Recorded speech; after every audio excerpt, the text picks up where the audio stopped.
G'day, good people. Welcome to Eat My Feed, where you can eat my feed for them tasty treats. My name's Corey Mark Fisher. Today's episode, we're going to go into Bottled Dreams Part 2, and we're going to look into a bit of the other side of the debate to the one that I took last time to talk about a topic that I think is fundamentally important in the debate. So moving on, we're going to have a look at this article where it says that Tweedshire's Green Mayor Katie Milne has blocked an approval for a controversial water mining development at the 11th hour. And this is the water mining development by ex-Labor Agriculture Minister Jack Hallam, who's put forward an application to extract spring water from his Rowlands Creek Road property. And what's happened is that the matter has now been postponed to the next council meeting in October. It was actually very close to passing, and Katie was quoted saying, "I cannot comprehend why on earth we should want to risk this vital resource." So moving on, I'm going to get back into Yarra Water and just going back on what I was saying last time about the marketing campaign, but also the Indigenous perspective to this as well. I was thinking, okay, so what is the Indigenous connection to Yarra Water? Well, as far as I know, it's this gentleman here who I found to be Paul Dodd. Paul is the CEO, Director and Principal Consultant of Corporate Culture, who identifies as a Bundjalung man. He is part owner of a number of other successful Supply Nation certified businesses, including Geared Up Culture and Yarra Water. So here we have his other business called Geared Up Culture, is an Aboriginal owned and operated company and are proudly a Supply Nation certified supplier. So if you go back to Yarra Water and you go down, you can see here on the left hand side as well, Supply Nation certified. Now Supply Nation is Australia's supplier diversity leaders. So Supply Nation has worked with Aboriginal and Torres Strait Islander businesses along with procurement teams from government and corporate Australia to help shape today's emerging and rapidly evolving Indigenous business sector. If we scroll down the page here, they have some pretty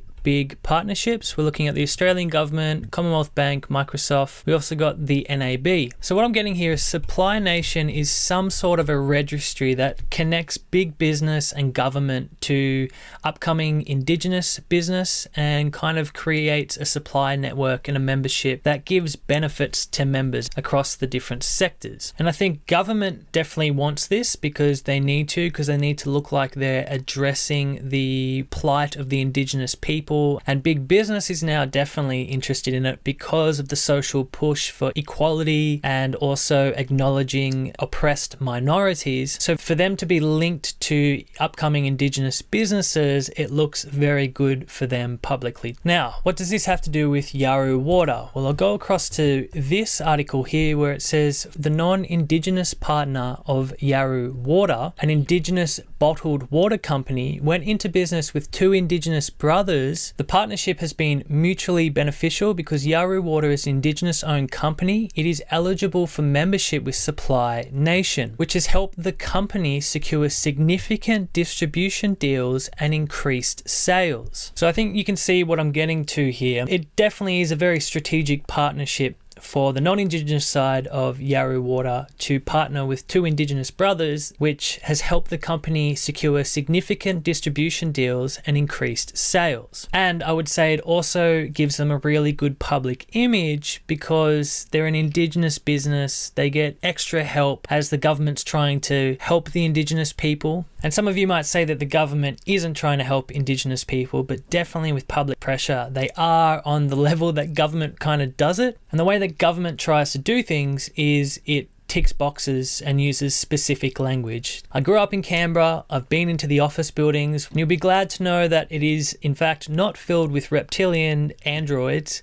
It's just filled with people who are looking at screens and ticking boxes. And so there's a huge disconnect between what government's seeing from above and what's actually going on at the ground level below. Now, what spurred me into going down this rabbit hole is there's a fella in the community named James Mackenzie, and he talks about the idea of Bundjalung being a false term that was created by the colonists, white people the government. Now, if this is true, I would say probably at the time it was a conspiracy to do this. However, right now, I think it's probably more likely that it's something that has happened and people have forgotten about. Now, you might ask, why would the government do this? Well, I think from the eyes of a government, we need to govern these people. And the best way to govern people really is just to clump them into as big a land mass as possible. Now, the Bundjalung country is particularly big. It goes all the way from Tweed Heads right down to Yamba, and it goes even as far out as Warwick. So we're talking about a huge area right here. I might be completely wrong about this, so if anyone has any different information, pull me up on it, but I find it hard to believe or understand how someone in Yamba could represent someone in Tweed Heads,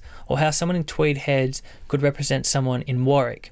So anyone in this huge region that is Indigenous can identify as Bundjalung. I've heard on the street that the Bundjalung people around Yukai don't agree with what's happening with the water mining. And I have asked the contacts that I do have, who are the leaders of this mob, and the answers I get to that are a little bit vague, but I am at the moment putting out a call to get an interview with these people so that we can all watch a video about what they think about the whole issue. So to conclude this little journey, yes, Yawuru Water is an Indigenous business, as in it has the two co-owners who are the two Indigenous brothers. Yes, those brothers are Bundjalung. However, that doesn't necessarily mean that the Bundjalung people around the area of the water bottling business actually agree with what's going on, nor are they necessarily profiting from it either. Now, we do have to remember that the Yawuru Foundation is doing a fair bit to help Indigenous people in other areas of Australia, but some of those operations are very far away. Now, I'm not saying anything is right and wrong by making this video here. I'm just wanting to get people to think about it. I think that it's important to separate Yawuru Water from such things as Jack Hallier's private water mining operation. Is he creating any local jobs by doing that? Is his business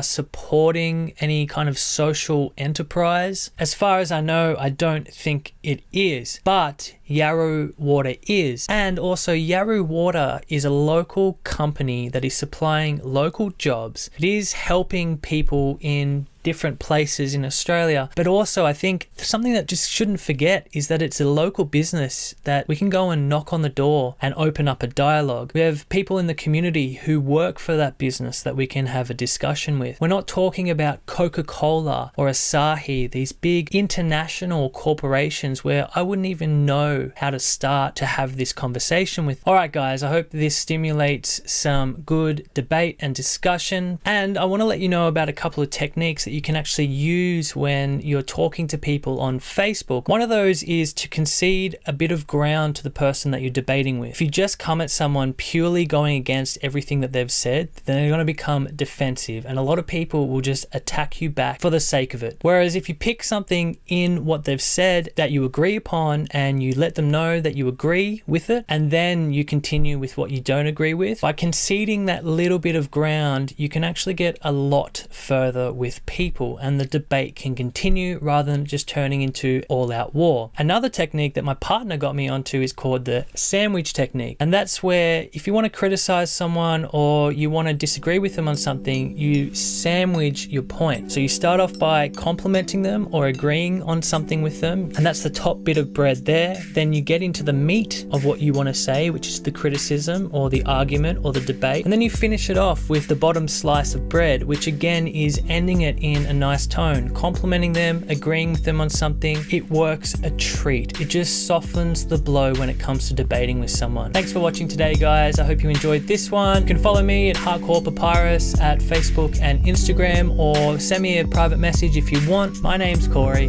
I hope you have a great day, and I'll see you next time.